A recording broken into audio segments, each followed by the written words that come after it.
So hello friends. तो आज इस वीडियो में हम लोग बात करेंगे कि थर्मल पावर प्लांट के थ्रू इलेक्ट्रिसिटी को कैसे जनरेट किया जाता है। इससे पहले हम जो भी बनाए हैं लेक्चर पावर प्लांट पे, एक भी लेक्चर नहीं है। ये मेरा पहला लेक्चर है पावर प्लांट पर। तो पावर प्लांट के थ्रू ऐसे तो डिफरेंट डिफरेंट पावर प्लांट के थ्रू हम लोग इलेक्ट्रिसिटी जनरेट करते हैं। आज हम इस वीडियो में सिंपली केवल और केवल थर्मल पावर प्लांट के बारे में जानेंगे कि उससे हम इलेक्ट्रिसिटी को कैसे जनरेट करते हैं और सप्लाई करते हैं।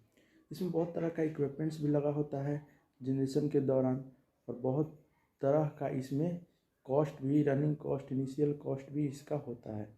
किसी का लो होता है, किसी प्लांट का किसी का हाई होता है। इस वीडियो में आप देख रहे होंगे कि एक बड़ा सा क्रेन है।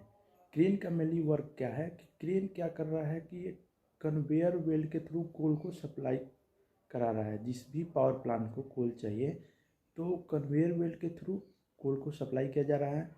और दूसरी बात कि जो क्रेन होता है एक तरह का हेवी लोड को कैरी करने का उसमें क्षमता होता है। बहुत तरह के उसमें मशीनरी लगे होते हैं, जैसे कि उसमें बहुत तरह का जो लार्ज मोटर्स है, मेनली वो मैकेनिकल ही एनर्जी को प्रोड्यूस करता है। और जितने भी मैकेनिकल एडवांटेज है, कोई भी जो लोड है, लोड को कैरी करने के लिए हम लोग जेसीबी का यूज़ करते हैं। तो वो तो आपका मशीनरी चीज़ बात का वो तो अलग बात है। लेकिन इसमें अगर हम बात किए तो इसमें एक होता है कन्वेयर बेल्ट।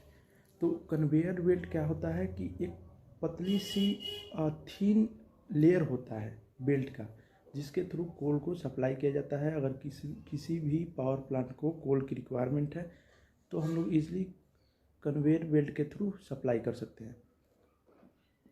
दूसरा बात यह है कि उसमें conveyor mainly thermal power plant में हम लोग पल्वराइज कोल यूज़ करते हैं। पल्वराइज कोल होता है कि एक क्रशिंग कोल होता है जिसको ग्राइंड किया जाता है छोटे छोटे पार्टिकल्स में। एक तरह का बोला जाए तो पाउडर फॉर्म में होता है वो हमारा पल्वराइज कोल। तो वो कन्वेयर बेल्ट के थ्रू कोल माइंस से हम लोग कन्वेयर बेल्ट के थ्रू लेते हैं, और लेने के बाद सप्लाई देते हैं कोल का।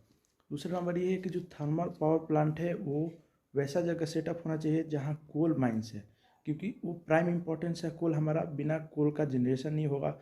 और थर्मल पावर प्लांट की जहाँ तक बात की जाए तो थर्मल पावर प्लांट में हमारा कोल ही ऐसा एक मीडियम है जिससे हम जनरेशन कर सकते हैं, ईजिली इलेक्ट्रिसिटी प्रोड्यूस कर सकते हैं। तो कोल प्राइम इम्पोर्टेंस है। और एक बात और है कि कोल जो होना चाहिए वो बेस्ट क्वालिटी का होना चाहिए। कोल में भी बहुत तरह का टाइप है आपका, लिग्नाइट, पीट, बिटुमिनस, एंथ्रासाइट। तो इसमें कोल जो है एक बेटर क्वालिटी का होना चाहिए ताकि कंबसन हमारा इजीली हो, और अच्छा कंबसन होगा तो जनरेशन भी ज़्यादा होगा, इलेक्ट्रिसिटी भी प्रोड्यूस होगा। और जो कोल माइन और आगे वीडियो में आप देख रहे हैं कि एक बड़ा सा वैगन है जो ट्रेन के ट्रैक के थ्रू कोल को लाया जा रहा है और वैगन में डाला जा रहा है। एक तरह से जो वैगन होता है वो एक स्टोरेज होता है जो कोल को स्टोर करके रखता है। और उसमें जो कोल है, कोल को एक तरह से बोले तो स्टोरिंग टैंक है एक तरह का। तो अभी देख रहे हैं वीडियो में कि बहुत सारा यहाँ पे जो लेबर हैं वो कोल को उसके अंदर सेटअप कर रहे हैं, सेटल डाउन कर रहे हैं। कोल मेनली भी दो तरह का इसमें है, जनरेशन दो तरह का मिलेगा। पहला हो गया फ्लाई ऐश और दूसरा हो गया बॉटम ऐश।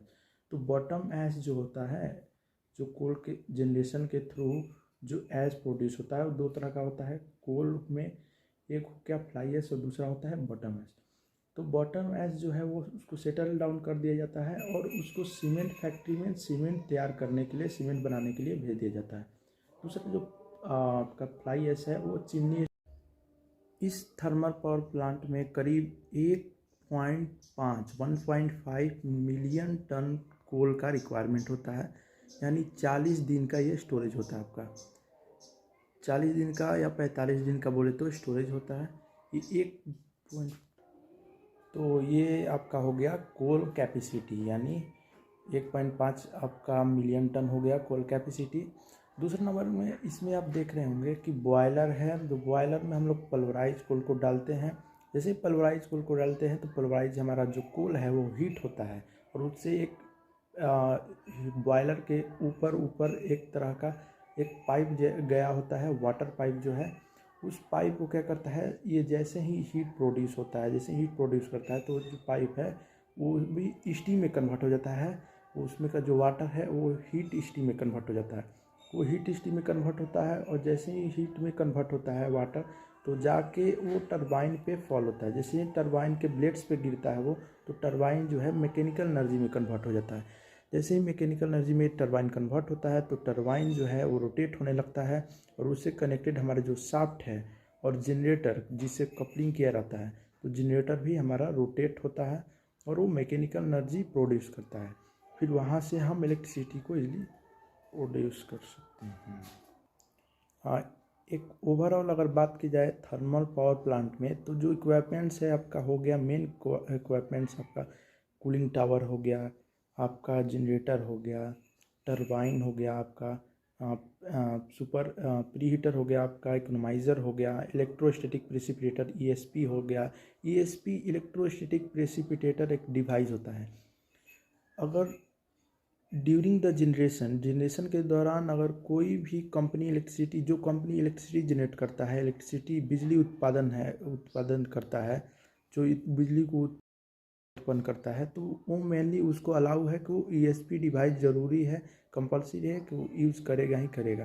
क्योंकि जो ईएसपी डिवाइस होता है वो पॉल्यूशन से बचाता है हमारे सराउंडिंग्स को, हमारे इन्वायरमेंट को, और वो ट्रैप करके जितने भी हमारे पॉल्यूशन है, डस्ट है, क्योंकि अब थर्मल पावर प्लांट है तो उसमें स्मोक तो निकलेगा ही, तो उस स्मोक को कैप्चर करके और चिमनी स्टैक के थ्रू बाहर में सप्लाई कर देता है, जिससे हमारा इन्वायरमेंट जो है वो पॉल्यूशन फ्री हो जाता है और इन्वायरमेंट हमारा पॉल्यूशन से बच जाता है।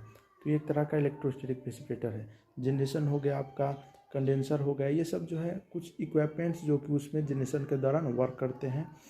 और मेनली देखिए इसका जो कॉस्ट होता है वो, इसका तो रनिंग कॉस्ट ही लो होता है एज़ कम्पेयर टू, अगर हाइड्रो पावर प्लांट की बात करें तो उसका ज़्यादा रनिंग कॉस्ट होता है और इसका कम होता है। तो कभी आई होप कि आप लोगों को ये वीडियो समझ में आ गया होगा। एनिमेशन के थ्रू बहुत ही ईजिली वीडियो समझ में आ जाता है। प्रैक्टिकली अगर देखा जाए तो और भी अच्छा समझ में आता है। तो अगर वीडियो अच्छा लगा तो शेयर और सब्सक्राइब कीजिएगा। Thank you for watching video.